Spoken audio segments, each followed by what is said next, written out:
Hey, good morning, everyone. I'm Jay from McGill.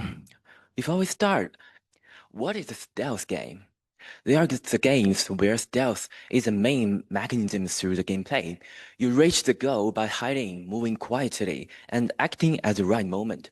Guards, cameras, patrols make this hard, and the interaction between the agent and the player is why they are attracting. In the past 2 decades, many series like Hitman, Thief, Dishonored, MGS have shaped this style and set the basic we build on. Stealth isn't only in this specific game genre, it now appears in many other types of games, like action games, shooters, open world RPGs. They have become totally another playstyle from the general direct combat. Games like The Last of Us, Uncharted, Horizon have used these ideas often. Because it's so common, we need the guard AI that works well in diverse environments, and it's simple to adjust. The core of stealth is the fire balance between realisms and effectiveness. Guards should not cheat, and they should only act on what they can see, the local restricted information. The key is the interaction between the player and the agent. The agents build awareness from their perception and then make the decision to search, to move, or to attack. Essentially, stealth is visible information, how the agents get the information, how they are processed or phased over time, and how it's shared with other guards. So here's a quick look at the common guard AI. Finished state machines, simple and stable, but rigid and predictable. Script rules, easy to build, but once learned, is solved. The probabilistic occupancy, largely used in industry, but need a lot of manual training. Stillness matrices, where agents just clear the local memory whenever they enter a new cell. Really good coverage, but can be locally trapped. And reinforcement learning, strong and powerful, but need data and not suitable for a general application purpose. We aim for the middle ground, adaptive, readable, and lightweight. So our objective is to design the guard AI that balances explore and pursue. It should be fair, adaptable, and believable, no cheating or weird actions, and easy to include the new requirements and mechanics and drop into the new games or levels. So our goals are generalizable across maps and games, explainable and designer-friendly to twin, no costly training or big data size. That is the target our method is built to hit. And although we are talking about the stealth games, we are actually designing a general information-based guard agent. Our inspiration comes from the field-based control in RTS games. Potential field is not something new in game AI. It's simple but fully explainable and ideal information representation in virtual environments. And even AIIDE has a StarCraft competition where potential fields were really popular and used a lot a few years ago. Potential fields are really simple and straightforward. Think of the map as a height map. Goals are low, danger and walls are high. You only just step to the lower neighbor. We take this field idea into stealth, but for awareness, for information, not only for the movement and attack. Building on the field ideas, here's our guard pipeline. On the left, we start from the level, from the environment. We have 3 layers, an information field, a confidence field, and a connectivity field. We combine the layers with adaptive ways to get one composite field. Each step, we look a small set of candidates around the guard, and for each candidate, we take a kernel average inside the right circle to group the information and smooth the noise. We pick the best score and move there. For the composite potential fields, we manually choose the weights for each single PF. In the left two figures of information and confidence, brighter means high potential, low and darker means low potential. The right dot is the player and the blue dots are the agents. The agents will just go from high to low, and our framework is open and extensible. You can add more fields and give each one a weight. Here we just show the 3 classic ones, and only the weight of the information field is adaptive to the player's appearance. Well, actually, we believe that other ways can also be made adaptive if required. So information means fresh clues. At each step, the information at each cell decays by a factor, so the old clues disappear. Once the guard sees the player, a really low negative information potential spreads from the player's position. All the grays on the map or in the range, if required, get an information value based on the distance to the player and the base value I0. Cells near the player get a strong attraction, and the further cells get a weak attraction. Then it keeps cooling to a lower bound until a new setting happens, simulating that the agents are forgetting the older information. Confidence field is similar to the traditional influence map. Every step, old confidence drops, and each guard spreads local confidence in a range from their current positions. Those confidence push them away for a short time, so the agents do not loop back too quickly. And all the guards' footprints add up, and they fade as the time passes. Connectivity comes from the map itself, and it's static. We use connectivity as a sample representation of environmental understanding to show which places are more important, meaningful, and useful. Cells with more axes are preferred, and the dead ends are discouraged. On grays is the number of open neighbors, and on the partition graphs is no zincs. Fields like this are easy to compute, and we believe there are more ways to include this geometric or topological information to make the agents intelligent in an efficient way. And finally, how we turn the field into a move. We don't judge a tile by a single cell value. For each candidate tile around the guard, we look at the neighbors in the range, as in the right circle, and take distance-weighted average of the field there. Near cells count more and far cells less. We then pick the candidate with the lowest smoothed score and step there. On gray, the candidates are the four neighbors. On partitions, we use a short look ahead set, which include all the farthest cells in the range. The radius can show how much context we consider, and the result is stable natural motion without hand-turning. Come to the experiments. For setup, we test on 5 maps: Test Maze, Orgam, Dishonored, Hitman's Miami, and The Last of Us. Each map has 2 versions, an occupant grid and enough mesh partition. The table shows the cell sets, the workable cells, and the triangle counts. And here are the visualization of the test maps. We run 2 scenarios: capture experiment, which is harder. Player are faster, guard size smaller, and each trail ends on the capture or 60 seconds.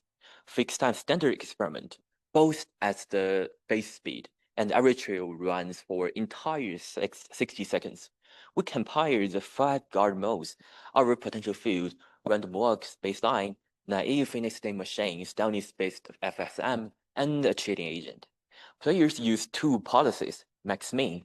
At each step, pick the move that maximizes the minimum distance to all the guards or safety graph. The agents follow a low exposure path on a pre-built safety graph. Decisions take every 1 second, and for each setting, we run 50 repeats with new seeds. Finally, the result. And here are the numerical results. The top half are from the grid environment, and bottom half are from the partitions. The first 2 metric columns are from the capture experiment, and others are from the basic fixed time experiment.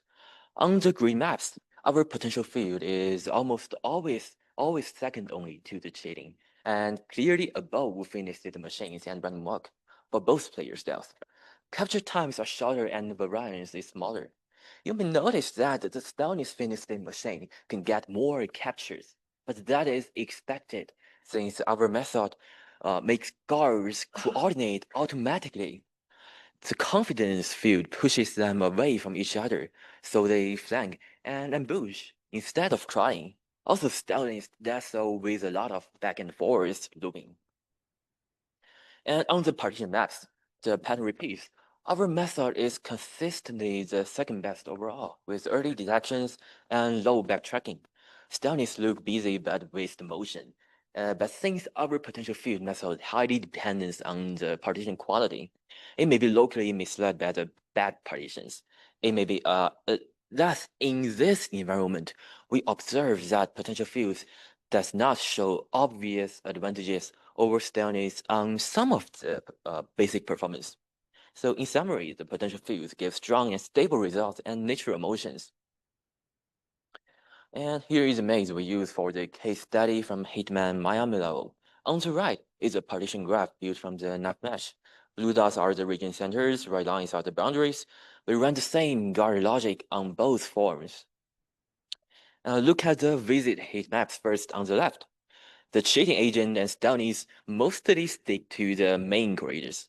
They miss the size and often loop in the same routes, which make them highly predictable and not interesting.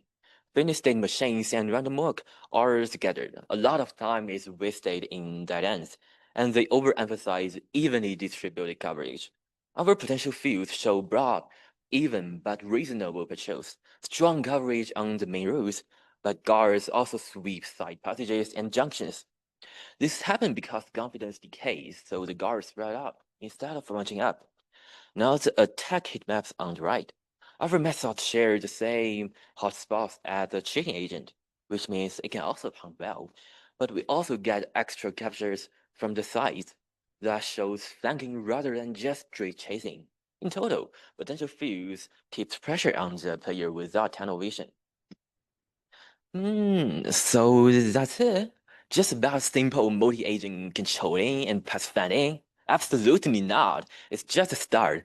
I want to say our aim is to design a general framework from these basic field ideas. It should be open to all kinds of information manipulating, which is the key to the agent AI. How to acquire, how to spread, and process the information. So our method is extensible and adaptable.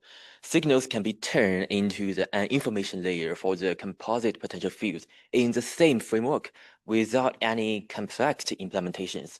In the video, you can see the player throws a decoy into a set passage, which triggers a local information signal in a separate temporary information field. We could keep multiple information fields for different usages and purposes, like footsteps, decoy, or simulating some high-level semantic information. We could also modify or twin the parameters for specific cells to simulate environmental mechanics. Like in the video, the green cells are the grass you can hide. The player was originally chasing by some agents, but when he goes into the grass, uh, the agents just get up. I mean, it's not so realistic, but it's actually what you expect in most of the stealth games or some of the open world games, you know. And we can do all these extensions just based on our basic framework with minimum tuning or field modifications. Still, we do have some limitations. First, we twin the parameters by hand. There are not a lot of parameters, but still an auto-twinner or goal-based search would help a lot. Second, our tests used script players. We need human playtest to measure the readability and find how the players feel in the real games. And third, our partition depends on Unity's nav mesh. We plan on more engine-independent partition builder. And fourth, large-scale experiments are missing. Maybe not necessary, but why not? Most of the information are locally processed. Each single step in our update only depends on the number of partitions multiplied by the agent number as complexity. It's really cheap and efficient. And finally, that's not enough. I'm 100% that there are more ways to use the field ideas or other mechanics, strategies, or plenty potential applications. Sure, there are some old stuff being there for decades, but less can also be more. They should not just be thrown into the trash can in the future. So in the paper, we show a training-free, explainable guard AI that works on the grades and the partitions by separating the information, confidence, and environmental understanding and smoothing them, rebating them over time. Guards search broadly and converge when clues appear without scripts or learning. We want to note that the potential fields we mentioned are not exclusive from the other general AI controller. It can be a sub-module of other powerful agent controlling tools, like you can integrate them into your own existing finished state machines or behavior trees. The bigger idea is to treat fields as a general information layer for the agents, easy to visualize, easy to twin, and easy to extend with more fields or adaptive schedules. We hope this encourages using fields not only for the simple battle or movement, but for perception and the decision in general game AI. So thanks everyone, and I'm open for questions.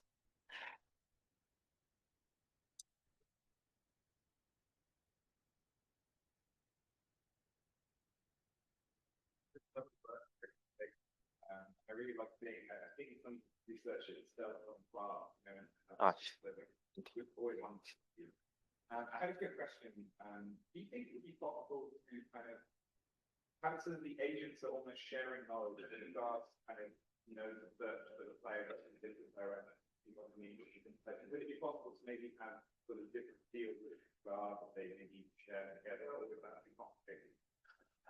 I think that is doable since in our framework, like each agent, they do not keep their own memory. All the information are saved in the environment, in the fields, and that is our core. And we believe that, or like your suggestion can also be made in our framework.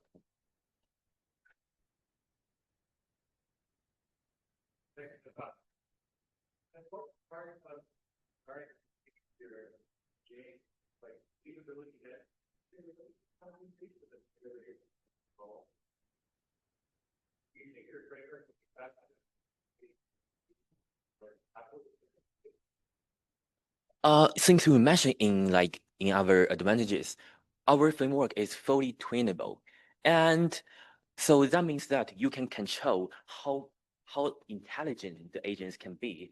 You can control they can be really smart agents of enemies, but they can also be highly predictable and drop to the some simple baselines as I mentioned. Yeah.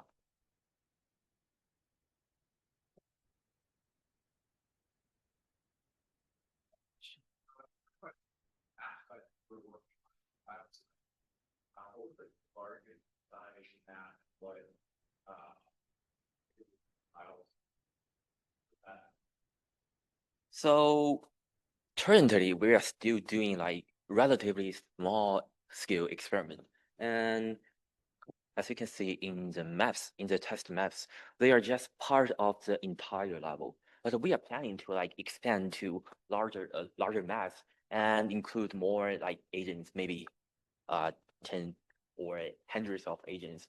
I mean, that is we can achieve that in our framework since the complexity is really low, and we can expand our framework to really large maps and really huge number of agents. On the vision app, the information, I'm just curious how you're figuring out what's visible from where it's talking. So the information field works whenever the player thinks in a stealth game or other single player game, you only have one player. When the player is detected by the agents, he will just spread his information from his own position to the entire map.